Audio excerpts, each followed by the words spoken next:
Hello everyone, welcome to my channel. आज हम पढ़ रहे क्लास 10th एनसीईआरटी साइंस के चैप्टर 5 लाइफ प्रोसेस के एक और क्वेश्चन के बारे में।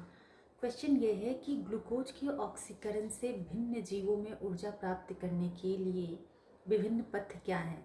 यहाँ ग्लूकोज के ऑक्सीडेशन की बात हो रही है, ठीक है। ऑक्सीडेशन क्या होता है, ऑक्सीकरण क्या होता है। ऑक्सीकरण एक ऐसी प्रक्रिया जो रेस्पिरेशन के थ्रू होता है जिससे एनर्जी मिलती है, ठीक है। अब यहाँ ग्लूकोज से ऑक्सीकरण की बात हो रही है, तो ग्लूकोज इसलिए इम्पॉर्टेंट होता है क्योंकि ग्लूकोज जो होता है वो प्राइमरी सोर्स ऑफ एनर्जी होता है। कार्बोहाइड्रेट जब टूटता है तो उसका लास्ट फॉर्म ग्लूकोज होता है, और ग्लूकोज जो होता है वो ब्लड स्ट्रीम के थ्रू सेल्स में पहुँचता है और उसके बाद आगे रेस्पिरेशन के थ्रू ये एनर्जी रिलीज करता है, ठीक है। तो आइए हम देखते हैं ऑक्सीडेशन का प्रोसेस, ठीक है। तो यहाँ हम देखते हैं इसको, ये है ग्लूकोज, ठीक है। ग्लूकोज जो होता है 6 कार्बन अणु होता है। इसका जो केमिकल फार्मूला होता है C6H12O6, ठीक है।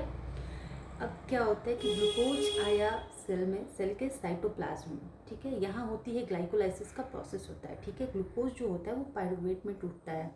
ग्लूकोज 6 कार्बन अणु है और ये टूटता है 3 कार्बन अणु में, यानी कि 2 पायरुवेट में टूटता है। पायरुवेट का फॉर्मूला होता है C3H4O3। तो ग्लूकोज जो होता है वो 2 पायरुवेट में टूट जाता है, ठीक है। अब बात करते हैं पायरुवेट से आते हैं। तो पायरुवेट तक पहुंच के ये साइटोप्लाज्म में हुआ और ये हो गया ग्लूकोज 2 पायरुवेट बनने का प्रोसेस जो हो गया उसको बोलते हैं हम ग्लाइकोलाइसिस, ठीक है।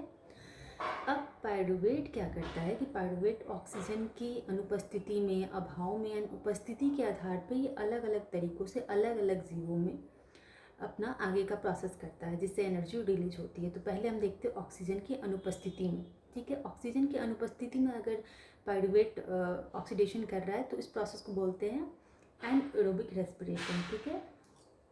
तो एनएरोबिक रेस्पिरेशन जो होता है वो ईस्ट में होता है, ठीक है। ईस्ट क्या होता है, ईस्ट एक सिंगल सेल्ड फंगस होता है, ठीक है। तो इसमें ऑक्सीजन की अनुपस्थिति में इसमें ऑक्सीडेशन हो जाता है और ये इथेनॉल कार्बन डाइऑक्साइड में टूटता है और इसमें बहुत कम मात्रा में एनर्जी रिलीज होती है। इसका ईस्ट का उपयोग ब्रेड बनाने में होता है, ठीक है।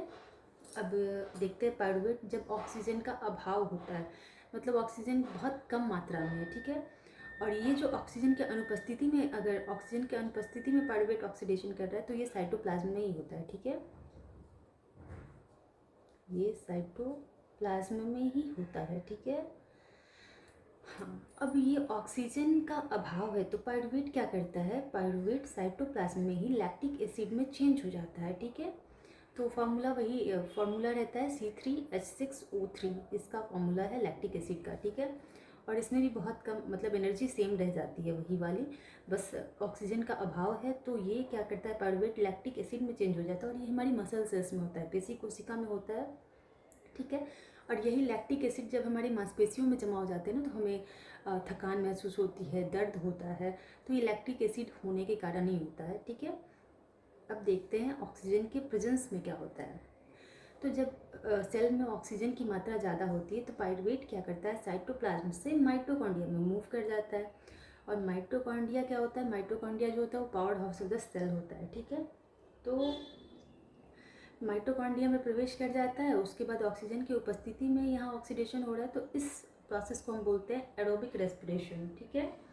तो एरोबिक रेस्पिरेशन करता है इसमें, तो पायरुवेट माइटोकॉन्ड्रिया में पहले प्रवेश करता है, फिर एसिटाइल कोएंजाइम ए में चेंज हो जाता है, फिर उसके बाद क्रेब साइकिल होता है, फिर उसके बाद इलेक्ट्रॉन ट्रांसपोर्ट चेन बनता है में प्रवेश करता है। तो ऐसे ऐसे प्रोसेस आगे बढ़ता है जो कि आप आगे के वीडियोज़ में देखेंगे, ठीक है। तो इससे क्या होता है, इससे carbon dioxide, water and energy release होती है, ज़्यादा मात्रा में एनर्जी रिलीज होती है, nearly 30 to 36 ATP energy release होती है, ठीक है।